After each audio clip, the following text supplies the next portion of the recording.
Hi, this is Carlos Johnson, and young men all over the country are struggling in a few key academic areas, one of them being reading and writing. Well, what we've done to address that issue is we've introduced project-based learning. We're allowing young men to research, write, and then report on local, international, and national news, events that they're concerned about, events that they're aware of, but now they get a chance to research them, write about them, and then report on them. What you're about to see is their project coming to life. They are going into the news business.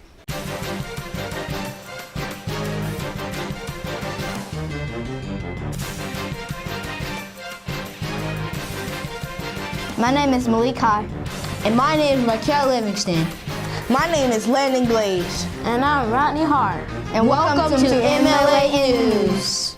Hi, my name is Raquel Livingston, and today I will be talking about Donald Trump's shutdown.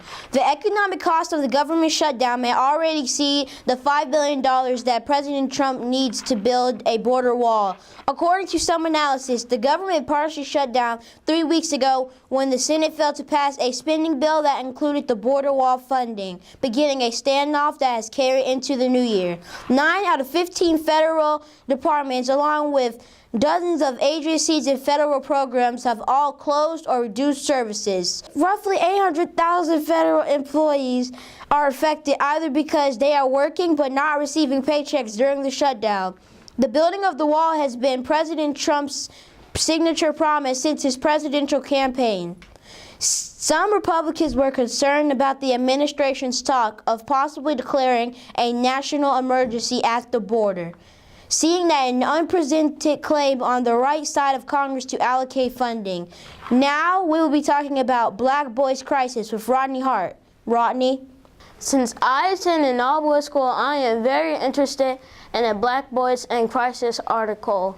When it comes to solving the Black Boys in Crisis, schools and educators are the first lines of defense. One simple issue that teachers can address is teacher-parent communication. Every teacher needs to ensure that this channel is open. This can be done via email, phone, or by letter. Teachers should make every effort to communicate with the parent. Disruptive behavior can be a problem in schools. These problems are all too often being dealt with by calling in law enforcement or by harsh discipline. For a Black boy, this type of response too often eventually leads to prison. However, there is an alternative. Many schools across our nation are incorporating restorative justice. Restorative justice empowers students on their own and in small groups. This practice places the focus on solutions that benefit all parties involved in a conflict. Multi-age classrooms can be especially beneficial for the Black boy. The one-size-fits-all type of learning environment is far gone. Boys who are in a subject area can get the help they need while remaining in contact with their peers. Thank goodness I attend the Male Leadership Academy. Hello, my name is Malik Kai, and I will be talking about trade wars. There is a possibility that a trade war will happen this year. The trade war will be between Russia, China, and the U.S. A trade war is a side effect of protectionism that occurs when one country raises tariffs on another country's import and retaliation. As for now, Donald Trump may be winning the trade battle with China, but China could still end up winning the trade war. China could still help their economy recover after taking a beating in recent weeks. Even manufacturings are retracting for the first time in 2 years. So far, the trade war has had a much bigger impact on China's growth than the U.S. growth.